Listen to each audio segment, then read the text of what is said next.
In the heart of Japan, nestled far from the chaos of his past, Logan, the man once known as Wolverine, sought solace. The roar of battle had been replaced by the gentle rustle of leaves and the loyal companionship of his dog. Chohu, he'd left the X-Men, trading his yellow and blue uniform for a simpler life, hoping the ghosts of his long, violent history would finally leave him be. The days were quiet, spent chopping wood, walking through ancient forests, and trying to forget the claws, the healing factor, and the endless cycle of loss. But peace, for a man like Logan, is always a fleeting dream.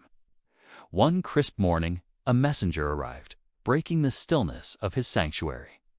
The message was from an old adversary, Kenuicho Harada, the Silver Samurai.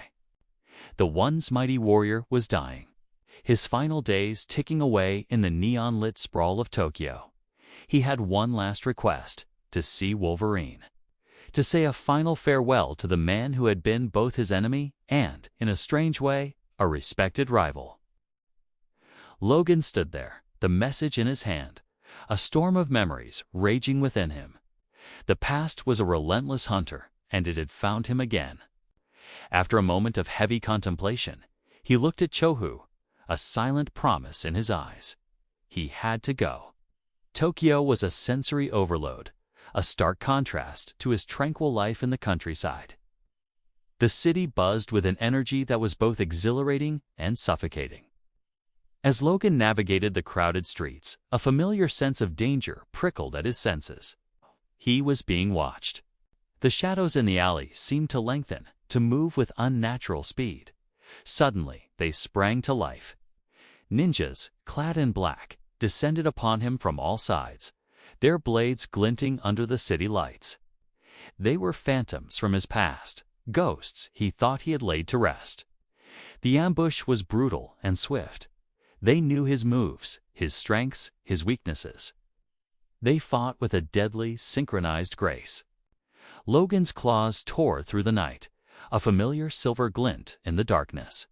The clash of adamantium against steel echoed through the narrow alleyway. He fought with the ferocity of a cornered animal, but they were relentless, their numbers seemingly endless. Wounded and overwhelmed, he knew he couldn't win this fight. Not here, not now. He needed to escape, to regroup. Spotting a sewer grate, he made a desperate move, smashing it open and plunging into the darkness below. The sewers of Tokyo became his temporary refuge. The stench was overpowering, but it masked his scent, giving him a precious few moments to recover. His healing factor, taxed to its limit, slowly began knitting his wounds back together. The pain was immense, a fiery reminder of his own mortality, or lack thereof. As he leaned against the cold, damp wall, he wondered who had sent them. Was it the Silver Samurai?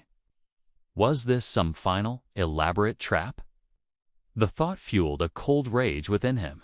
He had to get to Harada. He had to get answers. Navigating the labyrinthine tunnels, he finally emerged near the Silver Samurai's ancestral home, a traditional estate standing in defiance of the modern city around it.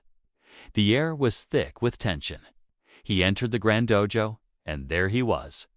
Kenuicho Harada, the Silver Samurai, stood waiting, not in a sickbed, but clad in his gleaming silver armor.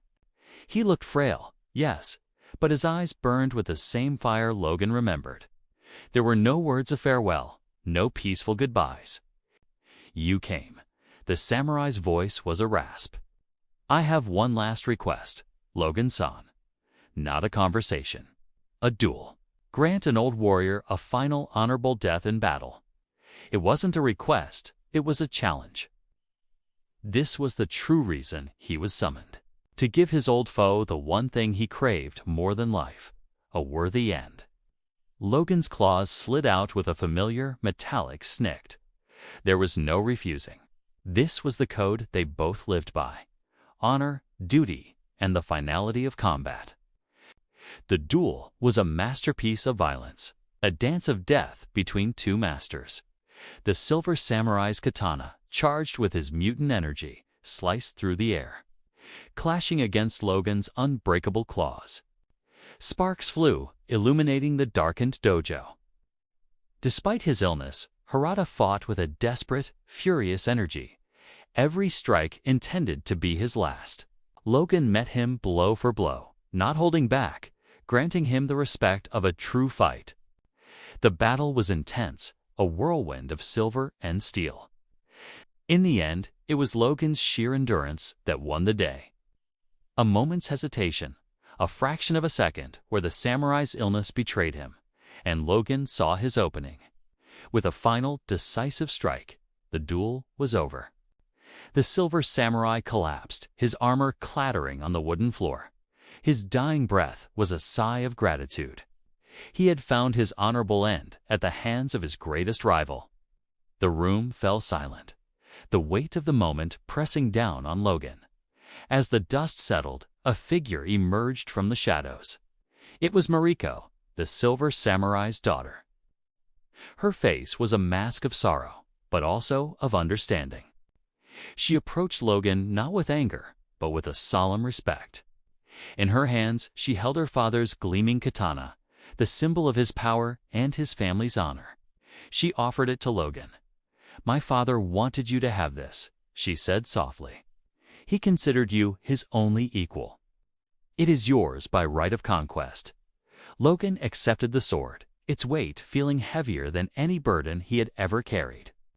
He returned to his small house in the countryside, the katana now resting in a place of honor. Achohu greeted him at the door, blissfully unaware of the storm his master had just weathered.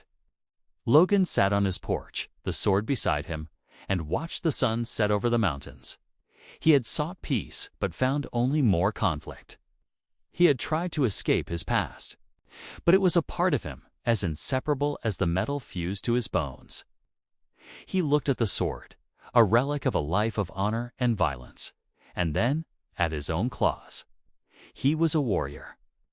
Perhaps that was the only truth, the only peace he would ever know.